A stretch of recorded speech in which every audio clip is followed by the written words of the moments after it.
प्यारे मित्रों, आज का अपना विषय है आरक्षण के लिए इतने बड़े पैमाने पर आंदोलन क्यों हो रहे हैं। मराठा क्रांति मोर्चा के आंदोलन अभी शुरू है। उस बहाने मैं आपसे संवाद करने का प्रयास कर रहा हूं। हिंदी में बोल रहा हूं। हिंदी बोलने की बहुत आदत नहीं है, शायद गलतियां हो सकती है, लेकिन जैसी भी मेरी टूटी फूटी भाषा है आप अच्छे ढंग से समझ लेंगे, ऐसी अपेक्षा है। 8 बजे शुरू करना था, करीबन 16 मिनट 17 मिनट देरी हुई है। उसके लिए क्षमा चाहता हूं। नए टेक्नोलॉजी के साथ एडजस्ट होने में कुछ दिक्कत आई, इस कारण ये देरी हुई है। अगले टाइम से बराबर टाइम पर ही अपना प्रोग्राम शुरू होगा। आरक्षण के लिए इतने बड़े पैमाने पर यह आंदोलन क्यों हो रहे हैं। महाराष्ट्र में मराठा क्रांति मोर्चा, यह आंदोलन फिर से कुछ दिनों से शुरू है। उसमें कुछ हिंसक घटनाएं भी हुई है। 2 लोगों की जान गई है। साथ में बहुत बड़े पैमाने पर नुकसान भी हुआ है। कुछ चीजें जलाई भी गई है। इस आंदोलन को एक हिंसक रूप प्राप्त हुआ। मराठा क्रांति मोर्चा और हिंसक आंदोलन ये नई बात है, क्योंकि पहले बहुत ही आंदोलन शांतिपूर्ण रहा है। इसलिए पूरा महाराष्ट्र और देश चिंतित है। सबकी अपेक्षा है, इच्छा है कि यह आंदोलन शांततापूर्ण हो, शांतिपूर्ण हो, अहिंसक हो, इसमें कोई हिंसा न हो। हम कुछ सवालों का जवाब ढूंढने की कोशिश करने वाले हैं। यह मराठा आरक्षण की डिमांड क्यों है? आरक्षण मिल सकता है क्या? कैसे मिल सकता है? पहले मोर्चे बहुत शांतिपूर्ण थे, अब हिंसा क्यों हो रही है? और ये मराठा क्रांति मोर्चा इतने बड़े पैमाने पर गए 2 सालों से महाराष्ट्र में हो रहे हैं, इसके पीछे का सही कारण क्या है? इन सब सवालों का जवाब ढूंढने की हम कोशिश करेंगे। अभी सबसे पहले आप में से काफी लोगों को यह लगेगा कि श्याम मानव तो बहुत सालों से अखिल भारतीय अंधश्रद्धा निर्मूलन समिति के नाम से अंधविश्वास के खिलाफ काम करते हैं। फिर वो क्रांति मोर्चा के बारे में, मराठा क्रांति मोर्चा के बारे में क्यों बोलना चाहते हैं?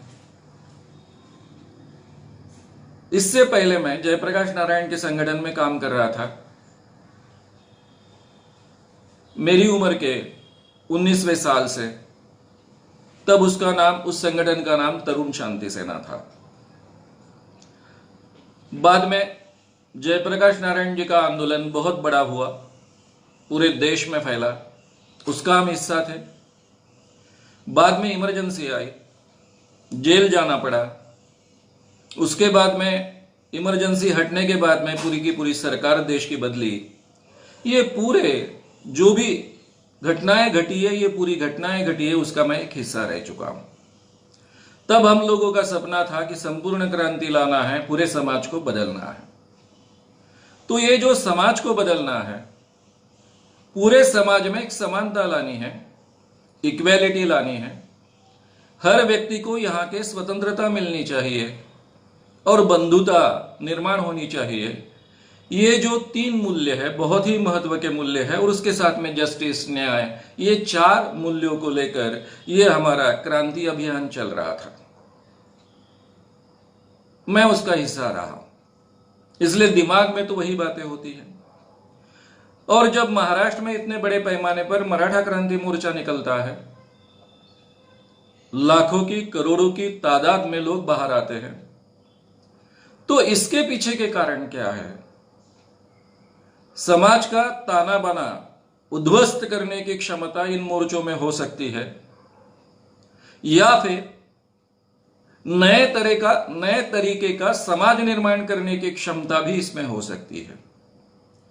जब इतनी बड़ी घटना इस देश में घट रही हो, तो जो भी व्यक्ति समाज के बारे में सोचता है, समाज में समानता प्रस्थापित करने के बारे में सोचता है, उसको इस बात का संज्ञान लेना ही होता है, और इस नाते मैं इसका संज्ञान लेना अपना कर्तव्य मानता हूं। हालांकि मैं अपने जिंदगी में कोई जात पात नहीं मानता। मेरी उम्र के 21वें साल में अपने नाम जाति प्रदर्शक होते हैं, आड नाम सरनेम जाति प्रदर्शक होते हैं, इसलिए मैंने अपना जाति प्रदर्शक होने वाला नाम नकार दिया और मानव ये नाम धारण किया। मेरे कई साथियों ने उस जमाने में ये किया था। हमारा प्रोग्राम ही था, जाति तोड़ो अभियान था। तो मैं तो जात पात अपने जीवन में नहीं मानता हूं, ना ही मेरे संगठन में कभी जात पात को कोई महत्व प्राप्त होता है या उस कारण किसी को कम आंका जाता है या ज्यादा आंका जाता है। इतने सालों से डिकास्ट होकर मैं जीते आया हूं। इसके बावजूद जो भी समाज के बारे में विचार करता है, उस हर व्यक्ति को भारत में जो रिजर्वेशन शुरू हुए हैं उसका समर्थन करना ही होता है, क्योंकि इक्वेलिटी लाने के प्रयास का एक हिस्सा है। उसी नाते मराठा क्रांति मोर्चा जो आरक्षण की डिमांड करते हैं उसका मैं समर्थक भी हूं। दूसरी और एक बात है, अर्थशास्त्र का अभ्यास एक तो विषय है ही, लेकिन मैं एक देहात में पैदा हुआ लड़का, खेती की, किसानों की अवस्था बहुत नजदीक से देखी है, अनुभव की है, और उस अर्थशास्त्र को बहुत अच्छे ढंग से मैं समझता भी हूं। इसलिए भी इस विषय पर बोलना, आपसे संवाद करना मुझे बहुत जरूरी लगा, और इसलिए मैं आपसे बात कर रहा हूं। सबसे पहले ये आरक्षण की डिमांड क्यों आई है? मराठा समाज वैसा महाराष्ट्र में पॉलिटिकली बहुत प्रगत माना जाता है, क्योंकि बड़े बड़े मंत्री लोग, मुख्यमंत्री लोग काफी मराठा रहे हैं। जो भी पूरा आज शासन होता है उसमें पॉलिटिकल लीडरशिप होती है, उसमें मराठाओं की संख्या बहुत ज्यादा है। ये राज करने वाली जमात मानी जाती है, और इसलिए भी आम व्यक्तियों को ऐसा लगता है कि मराठा समाज को आरक्षण की क्या जरूरत है। देहातों की स्थिति अलग है। कुछ साल पूर्व यह बात सही है कि महाराष्ट्र में देहातों में ब्राह्मण ज्यादा नहीं रहे, या फिर बहुत ही कम रहे।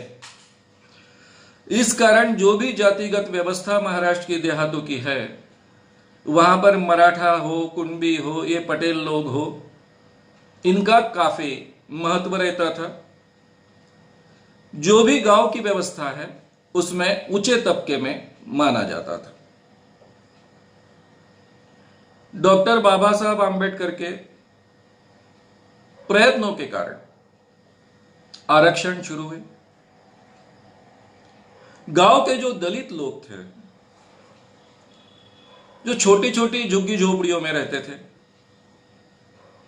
धीरे धीरे बाबा साहब की प्रेरणा के कारण उनमें से कुछ लोग, कुछ बच्चे अच्छे ढंग से पढ़ सके। पढ़ने के बाद में पढ़ना भी उनके लिए आसान हुआ, क्योंकि आरक्षण था। कॉलेजेस में शिक्षा के लिए बाद में उनको नौकरियां भी मिली, क्योंकि आरक्षण था। अब गांव में अगर 50 दलितों के घर हैं, उनमें से 2 व्यक्तियों ने भी प्रगति की, तो वो अगर सरकारी अधिकारी बने, क्लास 2, क्लास 3 भी अधिकारी बने, बाद में गांव में उनका घर बड़ा हो जाता है, आर्थिक स्थिति एकदम बदल जाती है। और ये खेती पर निर्भर रहने वाला मराठा समाज, उसके खेती की स्थिति दिन ब दिन बदतर होती गई, आर्थिक समस्याएं बढ़ती गई। वो गांव गांव में देखता है कि दलितों की स्थिति बहुत बुरी थी, लेकिन आरक्षण मिलने के कारण उनमें से कुछ आदिवासी हो, दलित हो, इनकी प्रगति हो पाई, वो बहुत कुछ अपने आप को बदल पाए। लेकिन हमको यह अवसर प्राप्त नहीं है और दिन ब दिन हम गरीब होते गए। ये उनके सामने जो चित्र दिखता है, इस कारण उन्हें लगता है, अंदर से लगता है, गांव गांव के मराठा और इस ढंग के जो है मध्यम जमाते, इन मध्यम जमातिये के लोगों को जिनको अभी आरक्षण नहीं मिल पा रहा है, उनको लगता है कि इस आरक्षण की बहुत जरूरत है और इसलिए भी वो बड़े पैमाने पर आरक्षण की डिमांड कर रहे हैं। बड़े पैमाने पर बेकारी है, बेरोजगारी है, रोजगार उपलब्ध नहीं हो रहा है। इस अवस्था में खेती की अवस्था ठीक नहीं, वो क्यों नहीं, कैसे नहीं, इसके बहुत विस्तार में हम बात पे जाने वाले हैं। लेकिन एक तरफ खेती के जरिए जीना असंभव हो गया है और उसी पर डिपेंडेंट है, और दूसरी तरफ शिक्षा में और दूसरी साथ ही नौकरियों में आरक्षण न होने के कारण हम प्रगति नहीं कर पा रहे हैं। ऐसा लगने के कारण बड़े पैमाने पर ये आरक्षण की डिमांड हो रही है। ये समझने जैसी बात है, हर व्यक्ति ने इसका स्वागत ही करना चाहिए, क्योंकि मराठा समाज में बड़े पैमाने पर गरीब लोग हैं और ये जो गरीब लोग हैं ये केवल आर्थिक गरीब नहीं है, सोशली भी गरीब है, सोशली भी बैकवर्ड है। हालांकि मराठा समाज और कुणबी समाज विदर्भ का जो है वो इक्वल माना जाता है, लेकिन विदर्भ के कुणबियों को ओबीसी में आरक्षण प्राप्त है, मराठाओं को प्राप्त नहीं है। इसलिए भी ये डिमांड जायज है ऐसा सबको लगता है। अब इसके बारे में काफी स्टडीज चल रहे हैं, उसकी डिमांड के लिए जो तैयारी करनी है वो सरकार ने किस ढंग से करनी है, क्या किया है, वगैरह वगैरह। इस इतिहास में मैं नहीं जा रहा हूं, ये सब आपको बहुत अच्छे ढंग से पता है, अलग अलग वक्ताओं के मुंह से भी आपने सुना है, न्यूज में देखा है, सब जगह देखा है। अब इस ढंग का आरक्षण मिल सकता है क्या?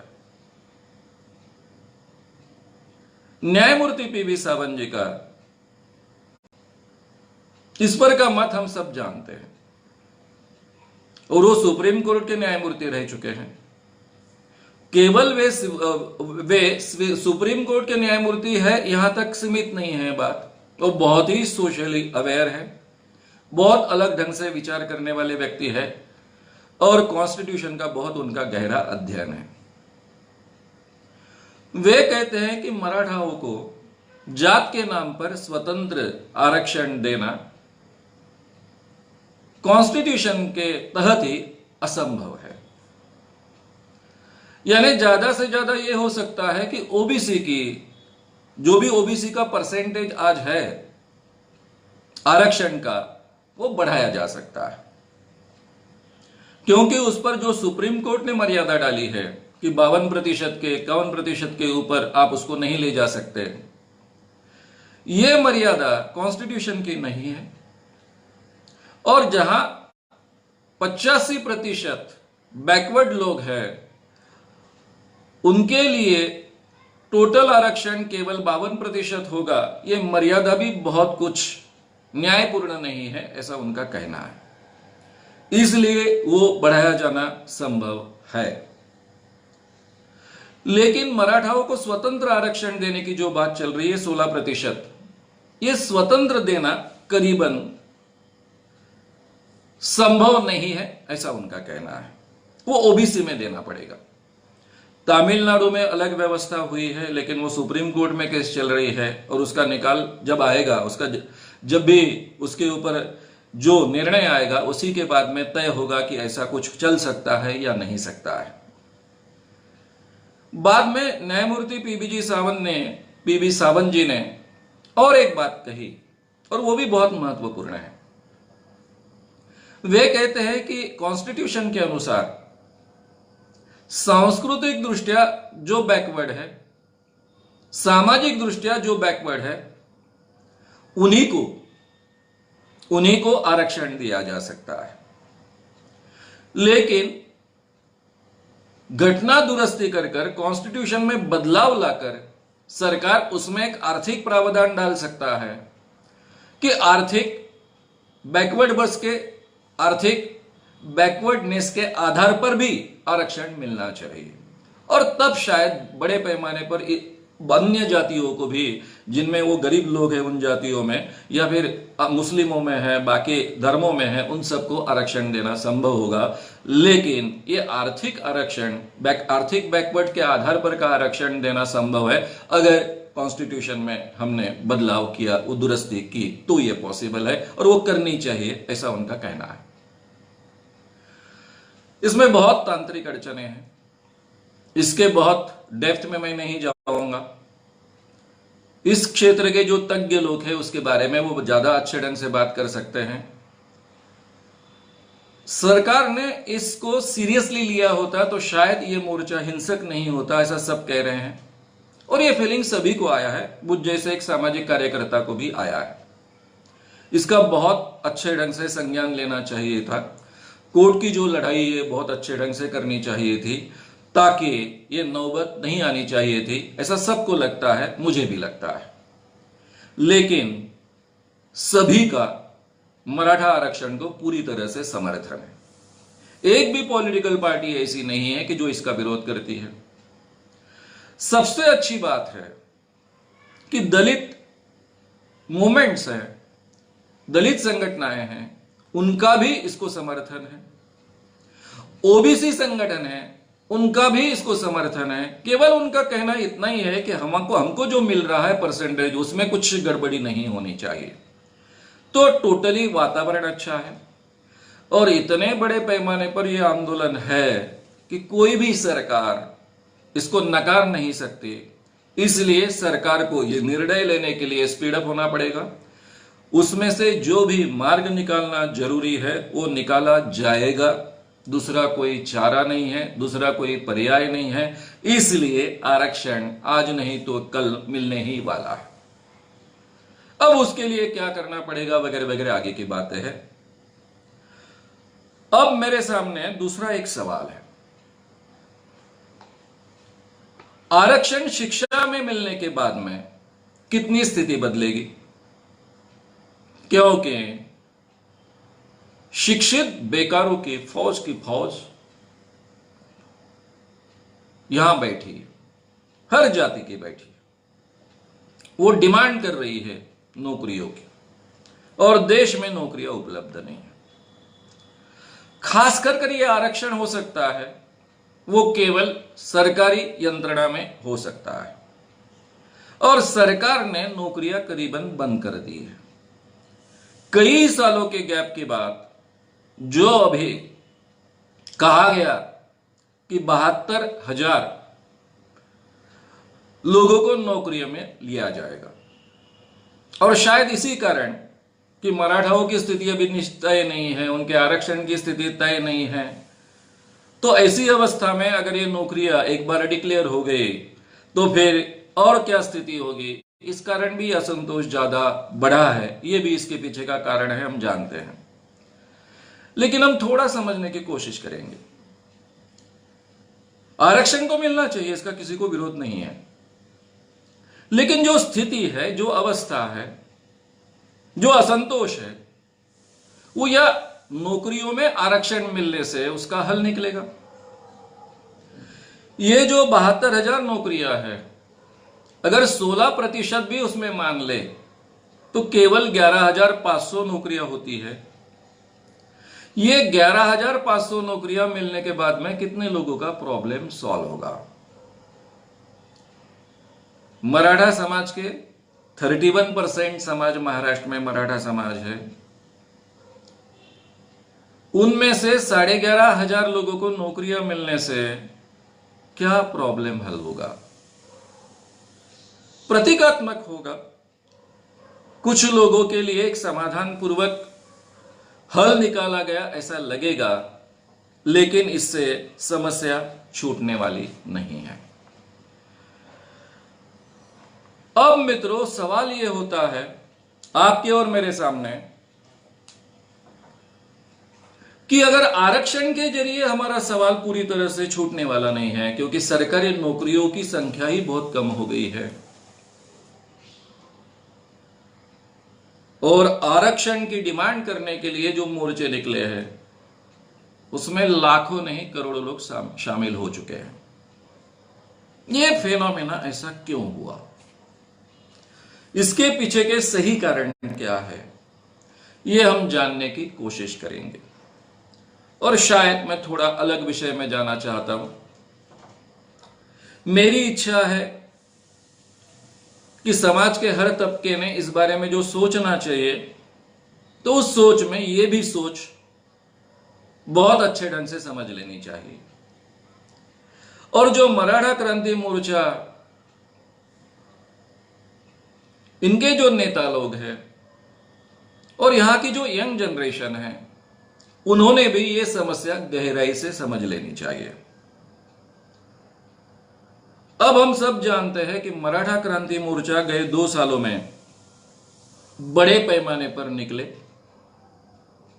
2016-17 करीबन 58 मराठा क्रांति मोर्चा निकले और इन मोर्चाओं में करीबन 1.5 करोड़ लोग, कम से कम आका जाए तो भी करीबन 1.5 करोड़ लोग या उससे ज्यादा लोग सम्मिलित हुए हैं। ये जो मोर्चे निकले, इन सभी मोर्चाओं की एक विशेषता रही है जिसकी तारीफ सबने की, मीडिया ने की, लोगों ने की, नेताओं ने की, सामाजिक लोगों ने की, हर एक ने की, मेरे जैसे व्यक्ति ने भी की। ये तारीफ करने जैसी ही बात है। ये सभी मोर्चे बहुत शांततापूर्ण थे, बहुत डिसिप्लिन थे। इनमें स्त्रियों का सहभाग बहुत ज्यादा था, लड़कियां आगे थी, बहुत अच्छी स्वच्छता रखी जाती थी, साफ सफाई रखी जाती थी, उत्तम नियोजन था, मैनेजमेंट बहुत ही सुंदर था और इसमें राजकीय नेता लोग सम्मिलित होने के बाद भी वो कभी आगे नहीं थे, आगे आम लोग थे। पूरे दुनिया ने इसका आदर्श लेना चाहिए। इस ढंग का ये आंदोलन रहा, सबने इसकी बहुत तारीफ की। ये जब मोर्चे चल रहे थे, जब 35 मोर्चे हो गए थे, तो मैंने वर्धा में इस विषय पर एक व्याख्यान दिया था, मराठा क्रांती मोर्चा आणि त्यामागच्या असंतोषाची मूळ कारणे इस विषय पर। तभी मैंने कहा था कि यह ज्वालामुखी है, जिस दिन इसका स्फोट हो जाएगा उसको कोई संभाल नहीं पाएगा। और हमने भी आज देखा है कि टोटल ये 4-5 दिन में जो हो रहा है उसमें थोड़ी हिंसा हुई है, लेकिन हमको पता चल गया कि इसको अगर हिंसक स्वरूप प्राप्त हुआ तो क्या हो सकता है और उसके कितने बुरे परिणाम हो सकते हैं। जब इतनी बड़ी तादाद में असंतोष के कारण हमें न्याय मिल नहीं रहा है, ऐसा मानकर अंदर से ये ज्वालामुखी जब फूटेगा तो उसमें क्या क्या बह जाएगा, इसका कोई अंदाजा हम नहीं दे सकते हैं। और इसलिए अगर ये ज्वालामुखी को योग्य दिशा देनी है तो उसके पीछे का सही कारण हमने समझ लेना चाहिए, ऐसा मुझे बहुत अंदर से लगता है। मित्रों,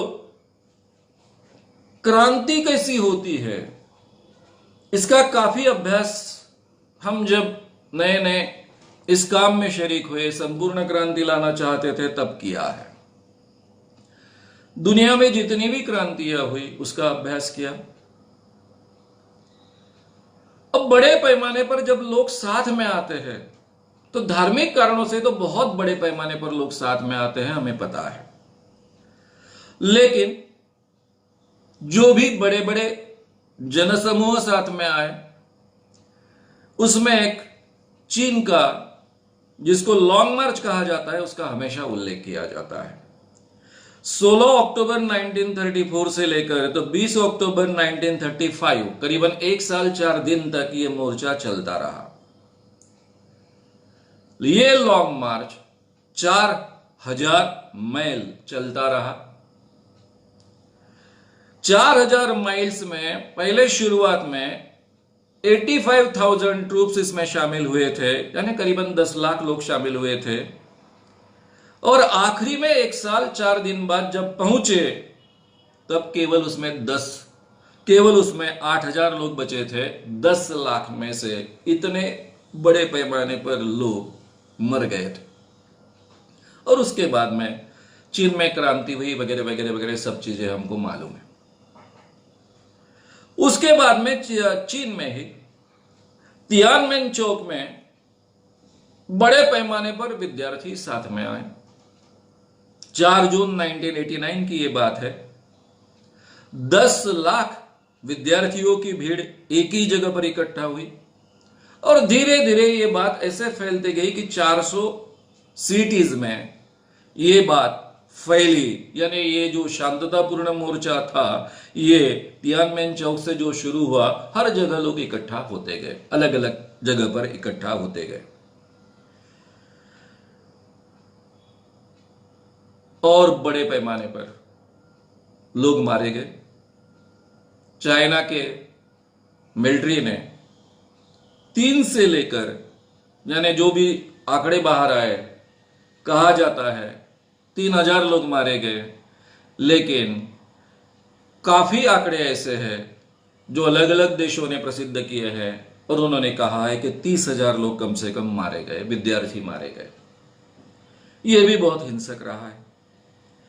ब्राजील में वहां के प्रेसिडेंट के खिलाफ एक मोर्चा निकला था। 34 लाख लोग इकट्ठा हुए थे और उसमें बाद में ब्राजील में प्रेसिडेंट को बदला गया। रोम में है, यानी इटली में 23 मार्च 2002 को 30 लाख लोग इकट्ठा हुए थे। अब मित्रों, ये पूरे दुनिया के सबसे बड़े तादाद में लोग इकट्ठा हुए उन मोर्चों का इतिहास है। हालांकि देखा जाए तो धार्मिक कारणों से इससे बड़े पैमाने पर लोग बहुत जगह इकट्ठा होते हैं। अब कुंभ मेला में करीबन 60 लाख लोग इकट्ठा होते हैं, ऐसा माना जाता है। मक्का आप जानते हो, मुस्लिम लोगों के लिए बहुत पवित्र भूमि है। वहां पर 30 से 50 लाख लोग इकट्ठा कई बार होते हैं। करबला शिया मुस्लिमों का एक ऐसा ही बहुत पवित्र जगह है। वहां पर 1986 में 30 लाख लोग इकट्ठा हुए थे। ये सभी जो संख्याएं हैं, ये 50 लाख 60 लाख के आसपास है। भारत में सबसे बड़ा आंदोलन गांधी जी का माना जाता है। आज तक पूरे दुनिया में इतने लोग लगातार रास्तों पर गांधी जी के अलावा कोई नहीं ला पाया ऐसा माना जाता है, और यह बात सही भी है।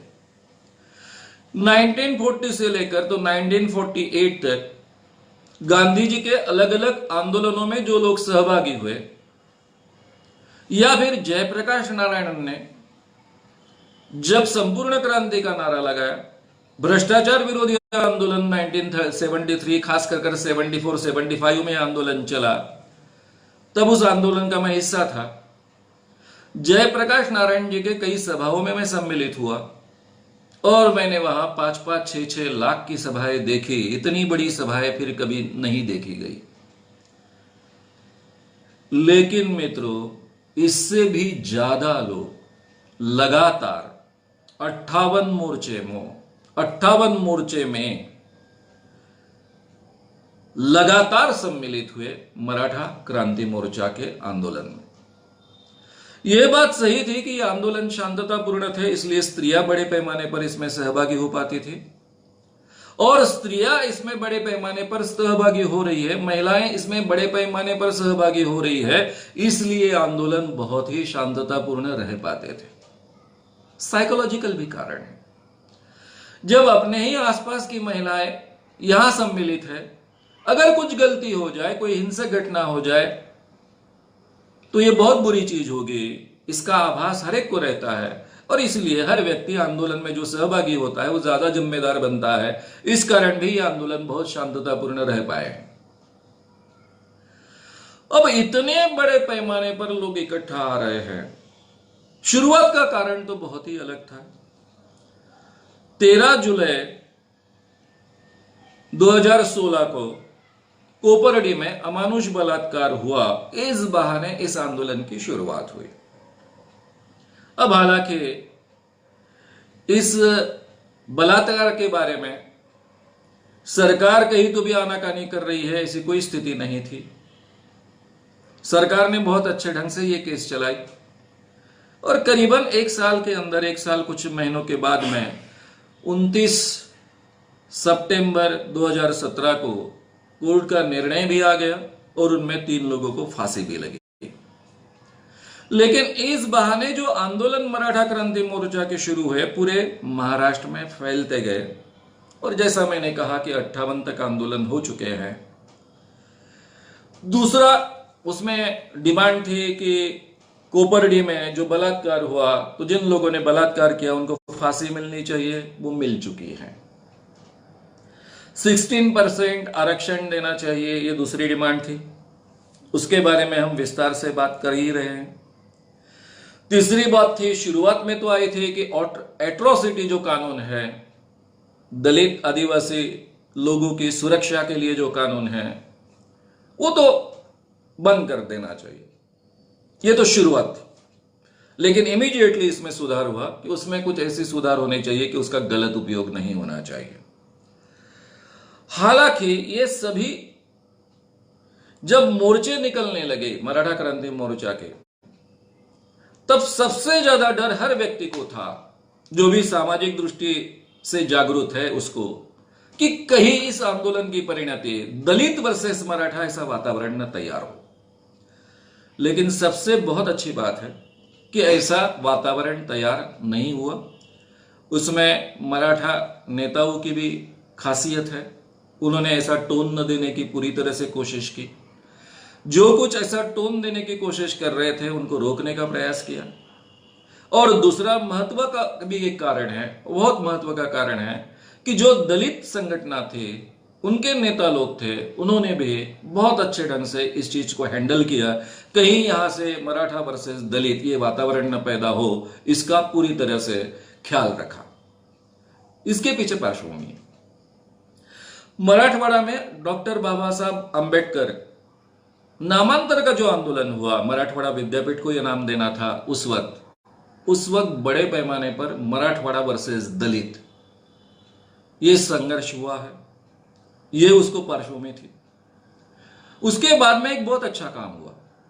मैं मराठा समाज को भी पूरे भारत के, अपने महाराष्ट्र के हर समाज को बहुत अच्छे ढंग से जानता हूं, मराठा समाज को भी बहुत अच्छे ढंग से जानता हूं। इतने सालों से सामाजिक काम करते आया। सबसे बड़ा महत्व का काम इसमें मैं कहूंगा, डेलिबरेटली कहूंगा, कि मराठा सेवा संघ ने किया है। मराठा सेवा संघ के पुरुषोत्तम जी खेड़ेकर और उनका आंदोलन जो 90 से चल रहा है, मैं बहुत नजदीक से देखते आया हूं। सभी आंदोलनों की तरफ बहुत नजदीक से देखा करता हूं, समझने की कोशिश करता हूं, उसके परिणाम क्या होते हैं ये भी समझने की कोशिश करता हूं।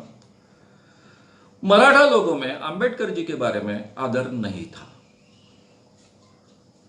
दलितों के बारे में अपनापन बहुत कम था। और मराठा सेवा संघ ने सबसे पहली अगर बड़ी बात की होगी तो अंबेडकर जी और फूले जी को बड़े पैमाने पर मराठाओं में पहुंचाया। दलितों के बारे में और मुस्लिमों के बारे में जो द्वेष जाने अनजाने में पैदा हुआ था, वो बहुत कम करने का, उल्टे हमारे मित्र है ऐसा वातावरण तैयार करने का बहुत बड़ा काम मराठा सेवा संघ और उनके साथ में जो भी संगठन है उन्होंने किया है। ये महाराष्ट्र को दी हुई बहुत बड़ी देन है, ऐसा मैं मानता हूं। और इसीलिए इसका रूपांतरण इस समय मराठा वर्सेस दलित ऐसा नहीं हो पाया है। ये यहां तक की स्थिति है। आगे ये वो होना नहीं चाहिए, इसके लिए हम सब ने बहुत जागरूक रहने की आवश्यकता है। क्योंकि पॉलिटिकली फायदा उठाने के लिए बहुत कुछ चीजें की जा सकती है, की जाती है, और उसमें आम आदमी बलि चढ़ता है। ऐसी कोशिश कुछ दिनों पहले भी हो चुकी थी, उसके कोई दुष्परिणाम ज्यादा नहीं निकले, आगे भी नहीं निकलने चाहिए। इसके लिए हमने सजग रहना चाहिए। तो इस कारण जो एक गांव-गांव में एक वातावरण तैयार हुआ था कि दलित वर्सेस मराठा, ऐसा वातावरण जो गांव-गांव में तैयार हुआ था, और उसमें से एक द्वेष पनपा था पूरे महाराष्ट्र में और खास कर मराठवाड़ा में ज्यादा, वो कम करने का काम ये मराठा आंदोलनों के कारण भी होना आवश्यक है। बहुत कम हो चुका है, उससे भी कम होना आवश्यक है। और अंबेडकर जी को और फुले जी को समझे बिन मराठाओं के, मराठा समाज की कभी प्रगति भी नहीं हो सकती है। इसलिए वो भी बहुत महत्व की बात सबके लिए है। अब एट्रोसिटी में जो सुधार की बात थी, उसके तफसील में मैं बहुत ज्यादा नहीं जाऊंगा। केंद्र ने भी उसमें कुछ इसका दुरुपयोग नहीं होना चाहिए, इसके लिए कुछ चेंजेस किए हैं। इसके लिए उसके दुरुपयोग की संभावना कम है, लेकिन वो इफेक्टिवली रहना बहुत जरूरी है। ये जो भी सोशली अवेयर होगा वो व्यक्ति कहेगा। और इसमें जो बैलेंस है वो बहुत अच्छे ढंग से निभाने की कोशिश चल रही है, इसलिए उसमें से बहुत बड़ा प्रॉब्लम क्रिएट होगा ऐसा तो अभी नहीं लगता है। हाँ, थोड़ा सुप्रीम कोर्ट के अलग निर्णय आए हैं, उसके लिए सरकार को कुछ करना पड़ेगा, सरकार करेगी ऐसा मैं मानता हूं। और इस बात को, यानी एक तरफ एट्रोसिटी ये कानून बहुत जरूरी है, दलितों पर, आदिवासियों पर अभी भी अन्याय होते हैं, इसका दुरुपयोग नहीं होना चाहिए, इसके बारे में किसी के मन में संदेह नहीं है।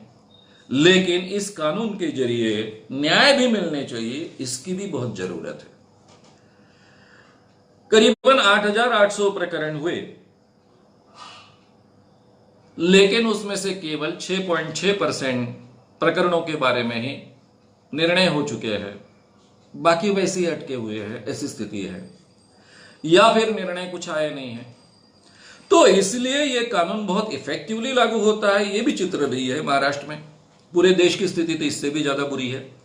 तो ऐसी अवस्था में इस कानून के बारे में वो कड़ा होना चाहिए, उसका बहुत अच्छे ढंग से अमल होना चाहिए एक तरफ, और दूसरी तरफ वो उसका दुरुपयोग कर कोई पॉलिटिकली उसका उपयोग न कर पाए, ये भी वातावरण हमको तैयार करना, ये हमारी जिम्मेदारी है। ये दोनों का बैलेंस हमको रखना होगा। अब मित्रों, मैं तीसरी बात पर आता हूं। इन डिमांड्स में एक बहुत ही क्षीण डिमांड थी, कहीं कहीं रखी गई थी, और वो थी स्वामीनाथन आयोग लागू करो। धीरे धीरे मराठा क्रांति मोर्चा में ये डिमांड आते गई। अभी स्वामीनाथन कौन थे? स्वामीनाथन एक कृषि शास्त्रज्ञ थे, इनको हरित क्रांति के जनक कहा जाता है। राष्ट्रीय कृषि आयोग के वो अध्यक्ष थे, और 18 नवंबर 2004 से 4 अक्टूबर 2006 तक उनके तरफ जो जिम्मेदारी सौंपी थी, उसका 5वां अहवाल उन्होंने सादर किया था, जिसको हम स्वामीनाथन आयोग कहते हैं। लेकिन 2006 में आया हुआ यह अहवाल, उसके ऊपर कुछ भी सरकार ने बाद में नहीं किया। सरकार ने ही यह आयोग पर यह जिम्मेदारी दी थी, लेकिन सरकार ने 10 साल तक कुछ भी नहीं किया। करीबन 3.5 लाख किसानों ने आत्महत्या की है। स्वामीनाथन जी ने बहुत ही ताकत से कहा था, अगर खेती सुधारेगी तो ही इस देश को भूख और दरिद्रता से बचाया जा सकता है। अन्यथा अगर किसानों की स्थिति और खेती की स्थिति अगर नहीं सुधारी गई, तो यह भारत की जो अंतर्गत सुरक्षितता है, शांतता है, भारत का जो सार्वभौमत्व है, यह सब धोखे में आएगा, डेंजर में आएगा, और ये नहीं बच पाएगा। यानी इतनी महत्व की बात वो मानते हैं, और सही में ये बात है। अभी उनकी जो भी निष्कर्ष थे, उसमें से कुछ प्रधान निष्कर्ष हम जानते हैं कि सभी के सभी जितने भी उत्पाद होते हैं खेती में, उन सबको फिक्स प्राइस देना चाहिए सरकार ने, जिसको हम हमी भाव कहते हैं, मिनिमम फिक्स प्राइस देना चाहिए। और ये जो हमी भाव देना है, ये उत्पादन खर्च जो होता है, प्रोडक्शन कॉस्ट जो होती है, प्लस 50% कम से कम। ये 50% फायदा नहीं है, नफा नहीं है, क्योंकि प्रोडक्शन कॉस्ट ये सही माने में, जिसको हम उत्पादन मूल्य कहते हैं, प्रोडक्शन वैल्यू कहते हैं, उससे बहुत कम है। इसके बावजूद कम से कम उत्पादन खर्च, एक्चुअल जो खर्च होता है प्लस 50%, उसको मिनिमम प्राइस तय होनी चाहिए। और केवल तय होनी चाहिए ऐसा नहीं है, तो सरकार ने अगर मार्केट में वो प्राइस नहीं मिलती तो उसका खरीदने का काम और उसका पूरी व्यवस्था, यंत्रणा तैयार करना, ये भी आवश्यक है, ऐसा उन्होंने कहा था। बाहर देशों से जो भी माल आता है उस पर आप कर ला दिए, जिसको आयात कर कहते हैं।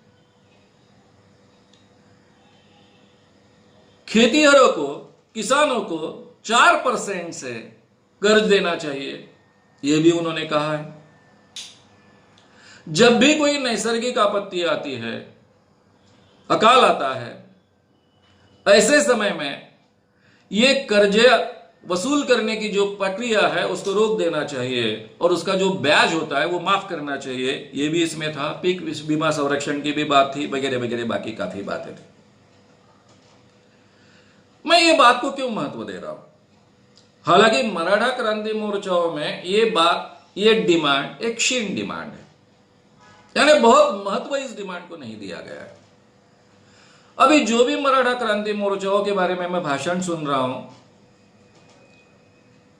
काफी लोग अपनी बात रख रहे हैं।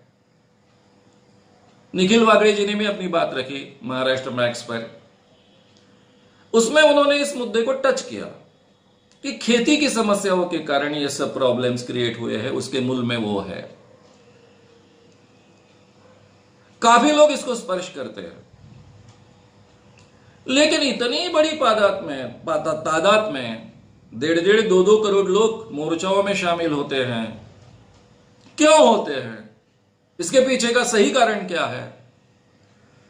इसके मूल में अगर हम जाना चाहेंगे तो हमें ये खेती पर जाना ही होगा। ये कृषि व्यवस्था जो है उसका विचार करना ही होगा। केवल मराठों के मोर्चे नहीं निकले हैं महाराष्ट्र में। ये आरक्षण के लिए मोर्चे निकले, जाट रिजर्वेशन के लिए फरवरी 2016 में। पूरा हरियाणा 10 दिन तक ठप रहा, कुछ नहीं कर सका। ये बात दिल्ली, राजस्थान, उत्तर प्रदेश में फैलते गई, वहां से भी लोग, जाट लोग इसमें शामिल हुए।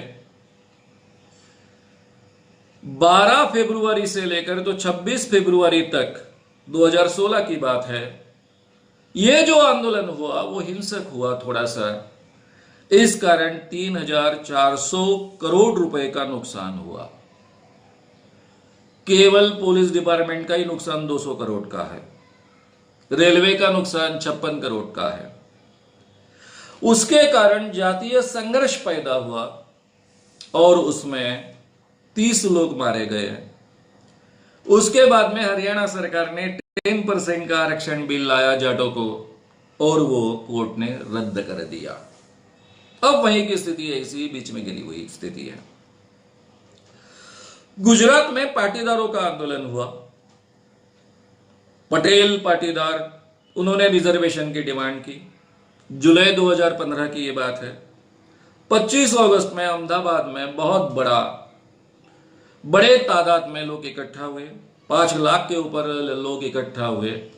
हार्दिक पटेल, इस जवान लड़के का, एक तरुण व्यक्ति का नेतृत्व इस बहाने सामने आया। उसमें भी 12 करोड़ का नुकसान हुआ था और 10 लोग मारे गए थे। राजस्थान में गुज्जर आंदोलन हुआ।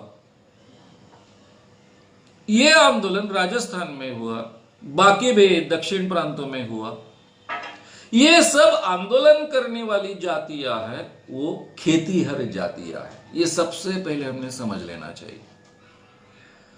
महाराष्ट्र में भी मराठा लोग आज भी 80% से ज्यादा डायरेक्टली खेती से रिलेटेड है या फिर उस पर अवलंबित है, उस पर डिपेंडेंट है। वही स्थिति जाटों की है, वही स्थिति पाटिल और पाटेदारों की है, पटेल पाटेदारों की है। वही स्थिति गुज्जर राजस्थान के हो या फिर आसपास के गुज्जर हो, उनमें यह स्थिति है। तो ये खेती करने वाली जमातें, जिसमें प्राधान्य से ये जमातें हैं जिनको आरक्षण नहीं था, वे आरक्षण के लिए इतना प्रयास क्यों कर रहे हैं, इतने बड़े बड़े आंदोलन क्यों कर रहे हैं? इसके पीछे का कारण, आज खेती करना पुराता नहीं है, खेती करना फायदेमंद नहीं है, खेती करने वाले लोग जी नहीं पाते और बड़े पैमाने पर आत्महत्या करते हैं, यह हम सबको मालूम है। लेकिन खेती हमको पुराती क्यों नहीं है? लाल बहादुर शास्त्री ने नारा दिया था, जय जवान जय किसान।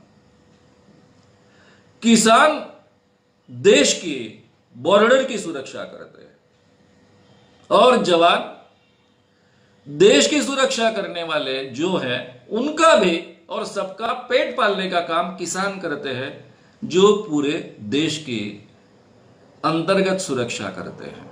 यही बात स्वामीनाथन जी अलग शब्दों में बहुत ताकत से कही है। अब मित्रों, ये खेती हमको, खेती करने वाले लोगों को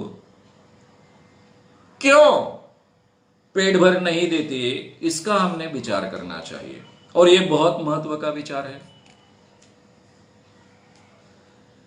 यह विचार करते वक्त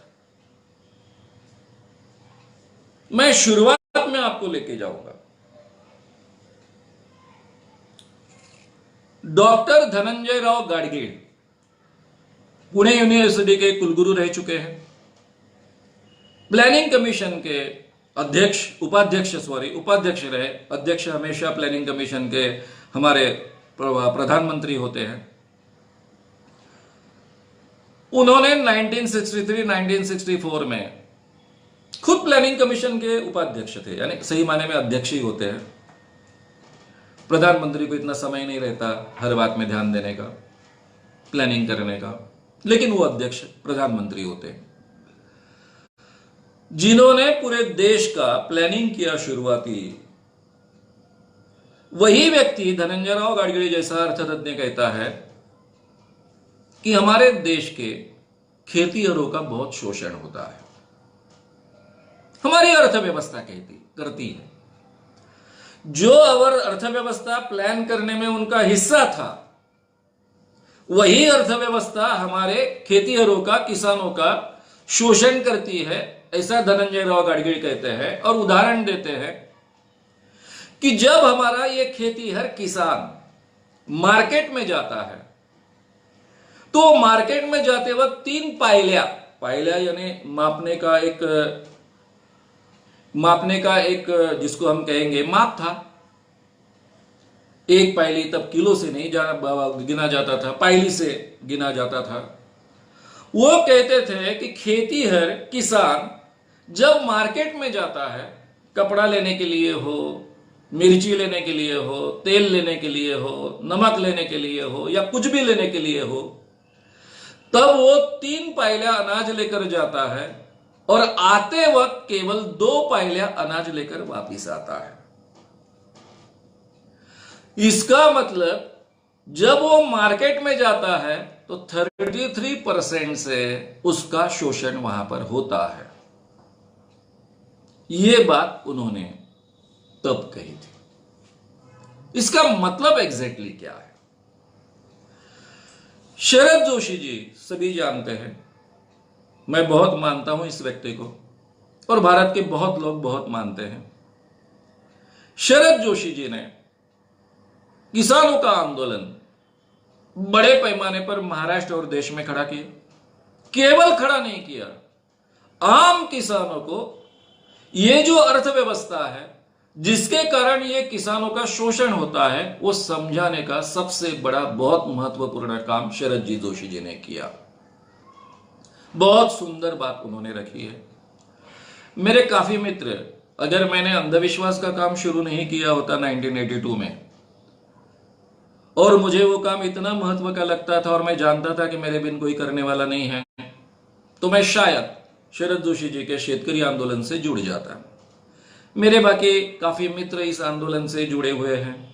शरद जी पाटिल है, मेरे पुराने तरुण शांति सेना के जो मित्र है, चंद्रकांत जी वानखेड़े है, विजय जी जाबंदिया जी है, प्रकाश जी पोहरे है, ये सभी नेता है इस आंदोलन के, बहुत सालों से काम करते आए हैं। तो शरद जोशी जी का आंदोलन मैं बहुत नजदीक से देखते रहा। मेरा पैरेलली इधर काम चलते रहा अंधविश्वास के खिलाफ का, लेकिन इस आंदोलन में क्या रखा जाता है, उसके क्या परिणाम मिलते हैं, इन सब चीजों की तरफ मेरा बहुत ध्यान था। जब पुणे में 80 से 82 तक मैं किर्लोस्कर प्रेस में काम कर रहा था, तो बेलगांव डिस्ट्रिक्ट में शरद जोशी जी की जेल में जाकर मैंने मुलाकात ली थी, क्योंकि एक अर्थव्यवस्था पर किर्लोस्कर के लिए मैं आर्टिकल तैयार करता था और तब से इस बात के साथ में मैं बहुत अच्छे ढंग से जुड़ गया था। तो इसके पीछे का कारण क्या है? धनंजय राव गाडगीळ ने 33% कैसा खेतीहर या किसान उसका शोषण केवल बाजार में जाने के कारण होता है, इस ढंग से क्यों बात वो रखी, इसको हम थोड़ा समझ लेंगे। थोड़ा शरद जोशी जी ने जो बात रखी उसको थोड़ा हम समझने की कोशिश करेंगे। ये बात गांधी जी ने भी रखी है, शरद जोशी जी ने भी रखी है। हालांकि काफी बातें शरद जोशी जी ने गांधी ने जो कहा उसके ऊपर से उन्होंने भारत को ज्यादा अच्छे ढंग से समझा है। भारत में हमारे जो देहात थे वो पूरी तरह से स्वयंपूर्ण थे। कई आक्रमण होते गए, मुस्लिम आए, उन्होंने यह राज किया, लेकिन ये देहातों की जो स्वयंपूर्ण यंत्रणा थी उसको कभी उन्होंने धक्का नहीं लगाया। यानी अगर कोई किसी राजा का सैनिक आता है, चाहे मुस्लिम राजा हो चाहे और कोई हो, वो पूरे के पूरे गांव को खत्म कर डालता है, जला देता है, इसके बावजूद वो गांव फिर से कुछ ही दिनों में, कुछ ही सालों में खड़ा हो पाता था, क्योंकि गांव की जो यंत्रणा थी पूरी तरह से स्वतंत्र थी। 12 बलूतेदार और खेतीहर, ऐसी वो यंत्रणा थी। क्या होता था कि ये गांव अगर खत्म हो गया तो इसके जो रिश्तेदार थे दूसरे आसपास के गांव के, उस गांव में चले आते थे, अपना अपना काम संभाल लेते थे और फिर से वो गांव खड़ा होता था। इसलिए इस देश की अर्थव्यवस्था, गांव आधारित अर्थव्यवस्था पूरी तरह से स्वतंत्र थी। वहां हर चीज पैदा होती थी, कपड़े से लेकर तो तेल तक की हर बात गांव में ही पैदा होती थी।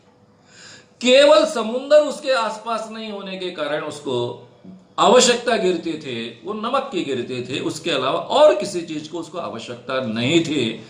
इसलिए इतने सालों साल भारत पर आक्रमण हुए, फिर भी भारत खड़ा रहा, हमेशा खड़ा रहा। इसका कारण इसकी गांव की स्वतंत्र अर्थव्यवस्था। अब इसी कारण जाति व्यवस्था उसमें पनपी और इसी कारण बाकी बुराइयां उसके साथ में आई है। उसका कोई समर्थन नहीं करता, ना महात्मा गांधी करते थे, ना शरद जोशी जी करते, ना मैं करता हूं। लेकिन ये खुली अर्थव्यवस्था, एक स्वतंत्र गांव की अर्थव्यवस्था, उसको खुली अर्थव्यवस्था नहीं कहेंगे हम, लेकिन एक दूसरे पर डिपेंडेंट होने वाली ये जो अर्थव्यवस्था थी, ये सबसे भारत की एक खूबसूरती थी। इस कारण भारत का कोई कुछ बिगाड़ नहीं पाया था। सबसे पहले अंग्रेजों ने पहला काम किया, क्योंकि तब औद्योगिक क्रांति हो चुकी थी, बड़ी बड़ी मशीनें लगनी शुरू हुई थी, बड़े बड़े उत्पाद होने शुरू हुए थे। बड़े पैमाने पर जो उत्पाद होता है उसको बेचने के लिए ग्राहक भी चाहिए बड़े पैमाने पर। ये जो नया, जिसको हम उस जमाने में औद्योगिक क्रांति कहते हैं, इसमें अब इंग्लैंड छोटा सा देश, वहां कच्चे माल की भी कमी है। उन्होंने अलग अलग पूरे दुनिया में अपनी कॉलोनीज निर्माण की। भारत उनकी एक कॉलोनी है। केवल यूरोप के अंग्रेजों ने यह किया ऐसा नहीं है। डचों ने कांगो में अपनी कॉलोनी निर्माण की, फ्रेंचों ने वियतनाम में अपनी कॉलोनी निर्माण की, पोर्तुगीजों ने रोडेशिया में अपनी कॉलोनी निर्माण की, और इन सभी यूरोपियन लोगों ने, और खासकर मैं अंग्रेजों के बारे में बोल रहा हूं, उन्होंने बहुत अच्छी बातें भारत को दी है, लेकिन यहां की अर्थव्यवस्था पूरी तरह से नष्ट कर डाली। क्योंकि यहां की ग्रामीण अर्थव्यवस्था जब तक वो नष्ट नहीं करेंगे तब तक उनके माल को तो कोई उठाने वाला है नहीं। इसलिए उन्होंने क्या किया कि भारत से कच्चा माल लेने का, वो इंग्लैंड भेजने का, वहां से पक्का माल भारत में लाने का, ये प्रक्रिया पूरी करने के लिए उन्होंने यहां की जो ग्रामीण अर्थव्यवस्था थी वो जानबूझकर पूरा नियोजन कर कर, पूरा मैनेजमेंट ताकत से अमल में लाकर खत्म कर डाली, और हमारी जो ग्रामीण स्वयंपूर्ण अर्थव्यवस्था थी वो खत्म हो गई। पूरे दुनिया में औद्योगिक क्रांति के कारण पहले दुनिया में सबसे ज्यादा महत्व का था खेती का उत्पाद, और उसी के आधार पर व्यापार चलता था। खेती के उत्पाद के आधार पर ही सब चीजें निर्माण होती थी और उसी का व्यापार चलता था। अब खेती के उत्पाद के अलावा बड़े पैमाने पर उत्पाद होने की नई यंत्रणा यह औद्योगिक क्रांति के बाद आई। अगर इस औद्योगिक क्रांति का विकास या फिर ये बड़े बड़े मशीनों के आधार पर जो उत्पाद किया जाता है, जिसको हम औद्योगिक उत्पाद कहते हैं, यह औद्योगिक उत्पाद को अगर बढ़ावा मिलना है, बड़े पैमाने पर यह चलना है, तो उसमें उत्पाद को ज्यादा फायदा मिलना चाहिए। तो बड़े पैमाने पर स्पीडीली यह औद्योगिक विकास होगा, यह धारणा अर्थशास्त्र में बढ़ी। अब पैसा तो आसमान से नहीं आता है, पैसे को कोई कीमत नहीं होती है, कागज के नोट होते हैं। उसमें जो खरीदने की क्षमता है, जिसको क्रय शक्ति कहते हैं, वो उसकी कीमत होती है, और वो तय होता है कि जो चीजें खरीदने के लिए उपलब्ध है और कितने नोट उपलब्ध है, उसके आधार पर उसकी क्रय शक्ति तय होती है। यह उदाहरण थोड़ा आसान करने के लिए मैं बिल्कुल छोटा उदाहरण लूंगा, ताकि हर व्यक्ति को यह अर्थशास्त्र समझ सके। जो हमको समझाने की कोशिश गांधी जी ने की थी, जो हमको समझाने की कोशिश सही माने में शरद जोशी ने की थी, और मार्क्स के कारण सही माने में हम इसको समझ पाए। अब मानिए कि भारत सरकार ने 100 रुपए के नोट तैयार किए, 100 नोट तैयार किए, और भारत में जो उत्पाद हो रहा है, मैं बात कर रहा हूं अभी की नहीं, 1947 1950 तक की बात कर रहा हूं। तब शायद 50 चीजें खेती में पैदा होती थी और 50 चीजें औद्योगिक जगत में पैदा होती थी, औद्योगिक उत्पाद के जरिए पैदा होती थी।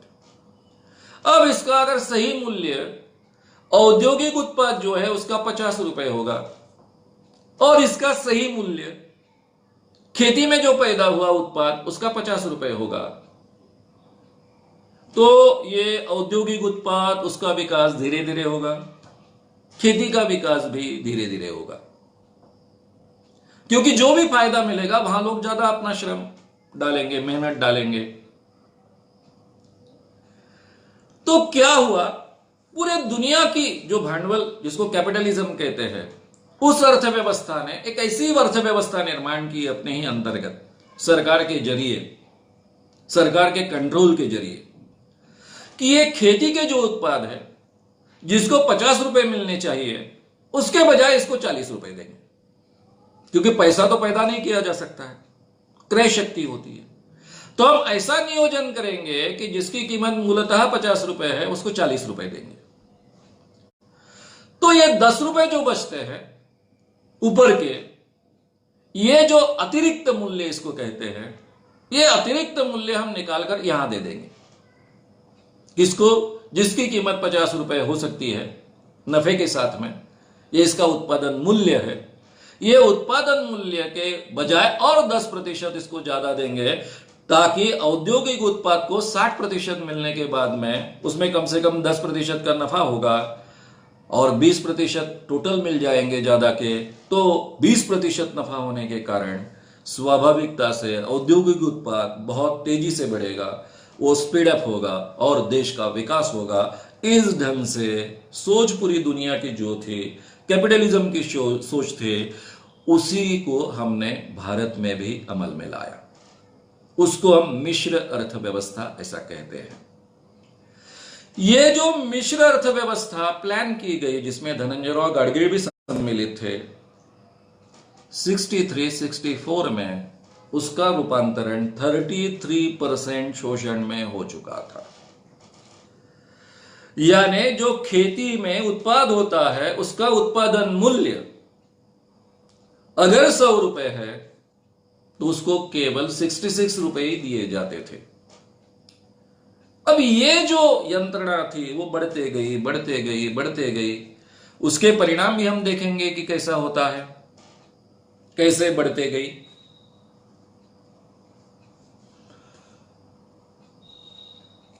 अभी जो उत्पादन मूल्य होता है, यह अर्थशास्त्र की बारीकी की बात है, उसके बहुत डेप्थ में मैं नहीं जाना चाहता हूं, लेकिन थोड़ा सा आपके ध्यान में आए। जो भी प्रत्यक्ष उत्पादन खर्च होता है उसमें मजदूरी है, एक्चुअल पैसा खर्च किया जाता है, कच्चा माल के लिए जो पैसा खर्च किया जाता है, उसमें जो गुंतवणूक की जाती है, यानी जो पैसा डाला जाता है उस पर का ब्याज है, साथ में मैनेजर वगैरह का जो मैनेजरियल कॉस्ट है उसका मानधन या पगार है वो भी उसमें पकड़ा जाता है। फिर जो यंत्र सामग्री लगाई है उसका लाइफ समझो 20 साल है, तो हर साल में उसकी कीमत कितनी घटेगी, उसको घसारा कहते हैं, वो घसारा उसमें होता है। फिर उसको दुरुस्ती करने के लिए जो खर्चा आता है वो उसमें होता है, और फिर वाजबी नफा, यह मिलाकर उत्पादन मूल्य कोई भी चीज का तय होता है। कोई भी उत्पाद आप देखिए, उसका उत्पादन खर्च अगर 1 रुपया होगा तो उसका उत्पादन मूल्य कम से कम 4 गुना या 5 गुना होता है।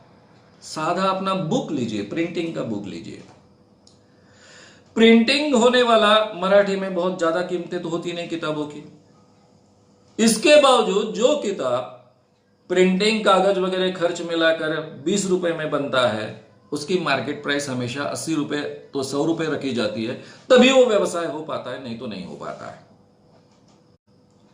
कम से कम 4 से 5 गुना यह उत्पादन मूल्य होता है।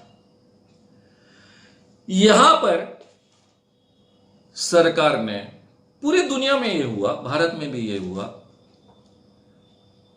विकास हुआ पूरे यूरोप का, क्योंकि उन्होंने अलग अलग कॉलोनीज को एक्सप्लॉइट किया, उसके आधार पर यूरोप का बहुत आर्थिक विकास हुआ। अमेरिका पहले और दूसरे महायुद्ध में डायरेक्टली उसको सम्मिलित नहीं होना पड़ा, और महायुद्ध के सभी दुष्परिणाम यूरोप को भोगने पड़े, और उनको युद्ध साहित्य बड़े पैमाने पर बेचने का अवसर मिला, उसका फायदा मिला, और अमेरिका पूरे दुनिया को एक्सप्लॉइट कर पाई और बहुत बड़ी अर्थव्यवस्था बन पाई। भारत जैसे देश को दूसरों को एक्सप्लॉइट करने की कोई संभावना नहीं थी, इसलिए हमारे ही किसानों को हमने एक्सप्लॉइट कर कर कर कर कर कर कर यहां की अर्थव्यवस्था, जिसको हम औद्योगिक व्यवस्था कहते हैं, उसको बढ़ाने का हमने काम किया। लेकिन उसमें जो मर्यादा रखनी चाहिए थी,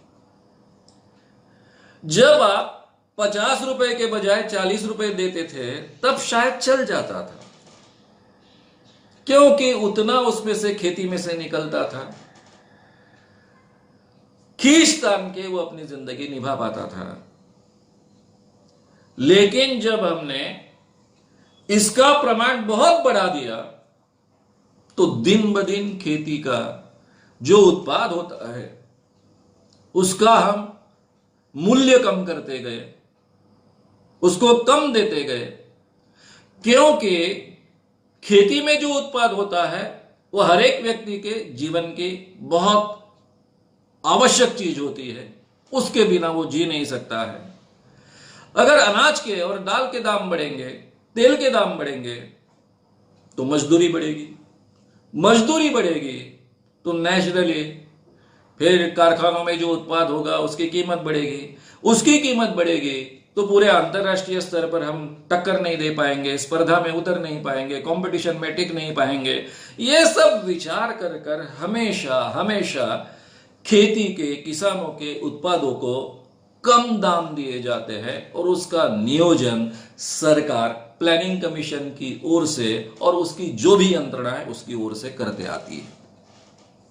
इसके कई उदाहरण शरद जोशी ने अपनी किताबों में, अपने व्याख्यानों में हमारे सामने रखे हैं।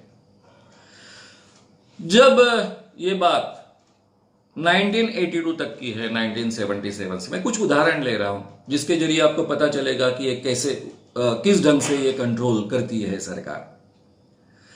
1977 तक जो भी किसान अपने खेती में अनाज उगाता था उस किसान को 50% लेवी देनी पड़ती थी।